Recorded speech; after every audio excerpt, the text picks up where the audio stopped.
Welcome to Margot Dreams of Baking.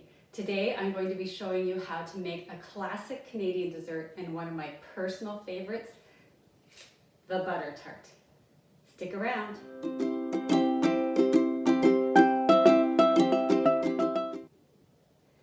The first step to making these butter tarts is to make the tart shell dough.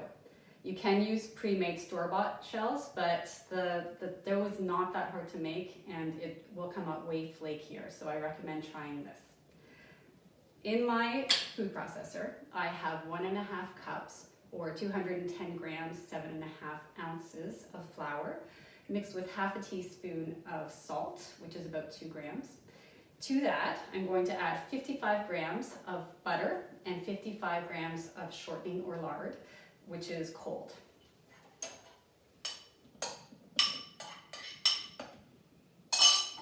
I forgot to mention the 55 grams is about 1/4 cup each. I do recommend doing this by weight if you have a scale that's accurate enough, because you'll have way better results, more accurate.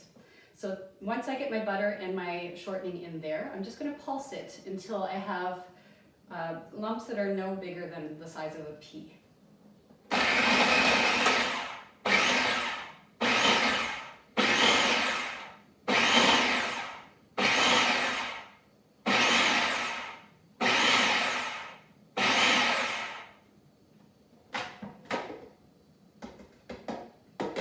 That looks good. So that was about 5 or 6 pulses, I think.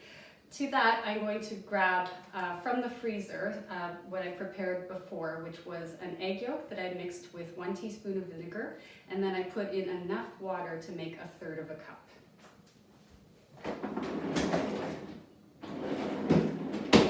I put this in the freezer while I was waiting just to keep it really cold so that the butter doesn't start to melt.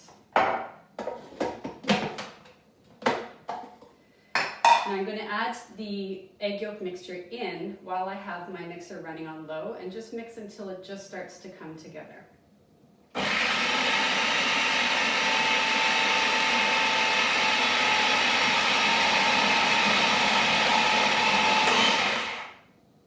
That looks good. Next step, I get a piece of plastic wrap, or I have these reusable beeswax wraps that I love using for making pie dough. And I'm just going to turn out my dough onto the beeswax wrap.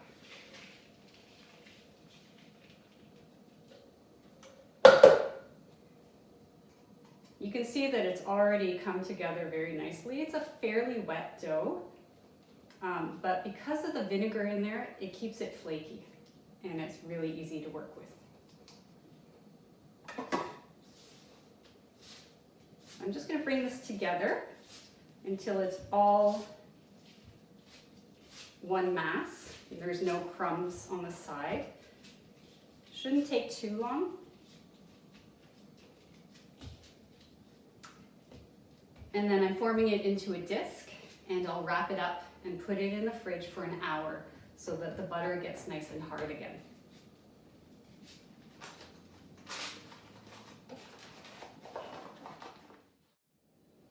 My dough has now chilled for an hour in the fridge, and I'm ready to roll it out. You could make this dough in advance 1 or 2 days and leave it in the fridge until you're ready to roll it out. Before I roll it, what I've done is I prepared a muffin tin, a 12-cup muffin tin with some parchment paper liners, and these are really, really easy to make. I cut about a 4-inch, 10-centimeter square, and I have a glass that the bottom fits inside each muffin cup. And I just take the square and press it down over the bottom of the cup. After that, they just slide into the muffin cup. You'll notice that they stick up, but once I put the dough inside, it'll go down just fine. I want to make sure my counter is nice and well floured because this dough is a little bit wetter to start, so I want to make sure that it doesn't stick. I'm going to give it a good coating of flour on the counter and a good coating on top, and I'll add as I need.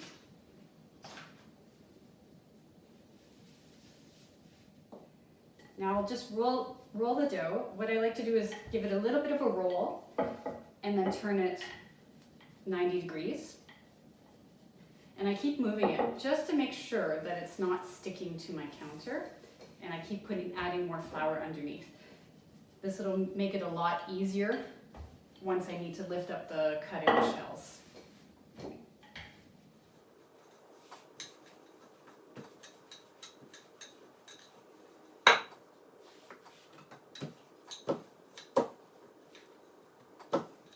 Now that my dough is thin enough, I'm going to use a round cutter to cut out my tart shells. This is just about 4 inches or 10 centimeters in diameter. If you don't have a big cutter like that, what you can do is use a large clean can that you've cut the top off of to use as your cutter.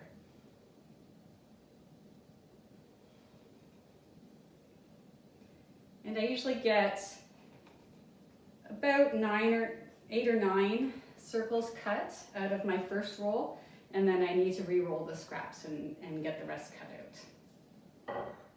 Once I have my first circles cut out, I can start putting them into the tins.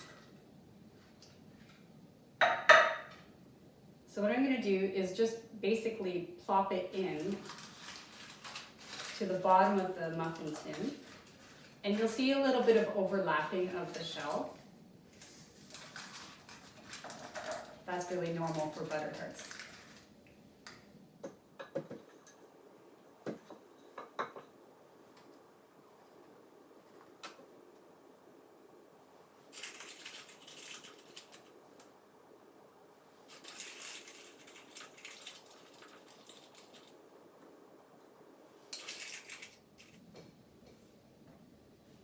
One of my tart shells ended up a little bit thicker than I want, so all I'm going to do is just give it a little roll and then recut a circle.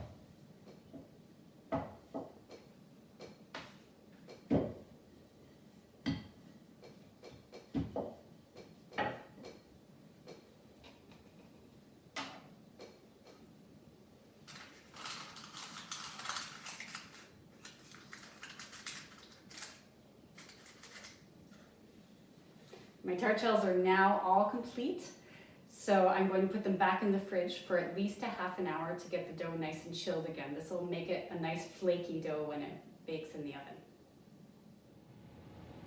My tart shells have been chilling for 30 minutes, so now it's time to start the butter tart filling. Before I start my filling, I have preheated my oven to 400 degrees Fahrenheit, which is about 200 degrees Celsius. In my bowl here, I have a 1/4 cup or 55 grams of unsalted butter that has been softened. And to that, I'm going to add a 1/4 cup or 50 grams of brown sugar and 1/2 cup or 120 milliliters of dark corn syrup.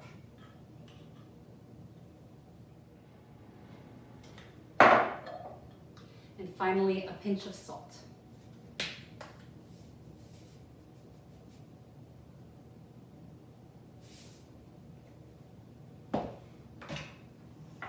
I'm going to use a hand blender to cream this all together until it's nice and smooth.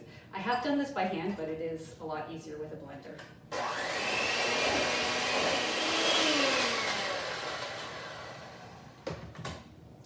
It's now smooth and creamy looking. So to that, I'm going to add 1 room temperature egg. It's important that it's room temperature so it doesn't start to solidify the butter again, that I've lightly whisked before adding it in.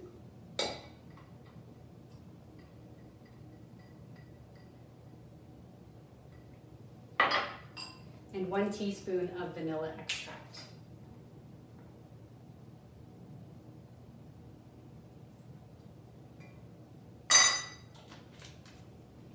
And I'll just blend those all together until it's smooth. And there you go, it's all smooth now. So it's time to get my tart shells out of the fridge.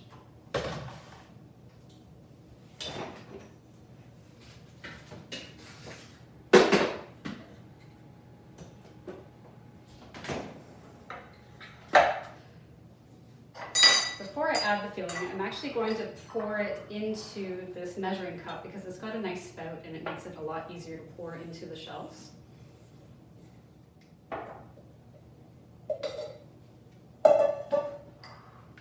Before adding this filling, I'm going to put a couple of add-ins in the bottom. It's traditional to have butter tarts as either plain or with raisins or with pecans. So I'm going to do 6 raisins and 6 pecan-filled ones.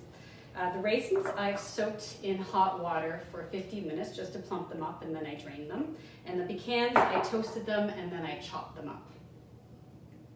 You can add other flavors too. There's a bakery here in my town that sells just butter tarts, and they do all sorts of flavors. I think they have chocolate, peanut butter, along with the traditional ones.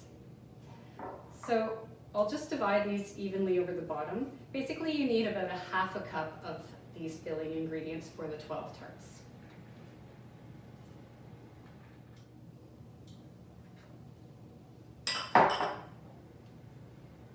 Now that I've got my filling add-ins, I'm going to pour the filling over top, evenly divided between the 12 tarts. And you fill it pretty much to the top of the shell.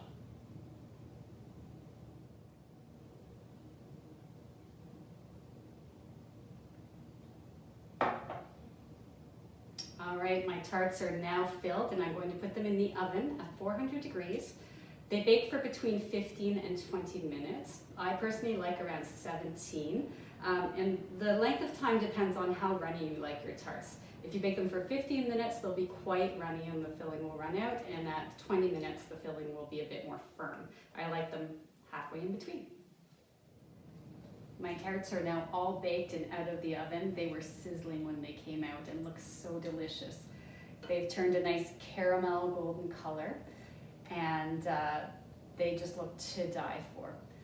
I'm gonna let them rest for 10 minutes before I take them out of the pan. That just gives the pastry some time to firm up. In the meantime, what I'm going to do, because I made two kinds, I've got my raisin on this side and my pecan on this side. I have some candied pecans that I've made another time, and I'm gonna put a pecan on top of each of the pecan ones so that I know which one is which.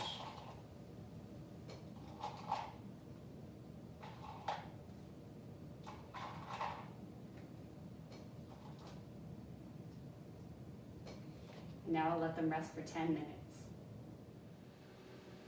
I have been waiting for this moment all day. My tarts are finally cooled, and I finally get to try one. For me, of course, it's going to be raisin. You can see that there's bits of caramelized filling that overflowed that's going to add a little bit of crunch to the crust. And it's nice and gooey in the center. Oh, I can't wait.